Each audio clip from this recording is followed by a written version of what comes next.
civil authority has issued a local area emergency for the following counties or areas. Indiana, at 5:06 p.m. on May 21st, 2021, effective until 7:06 p.m. Message from Olive Yard. This is a message from the Indiana State Police Department at around 5:00. The entire state of Indiana and other parts of the country were experiencing riots about Olive Garden's never-ending pest epidemic seeming to have been finished by some people.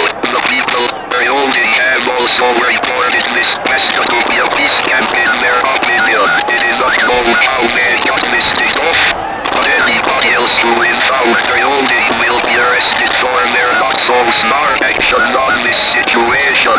Police officers in the area are currently trying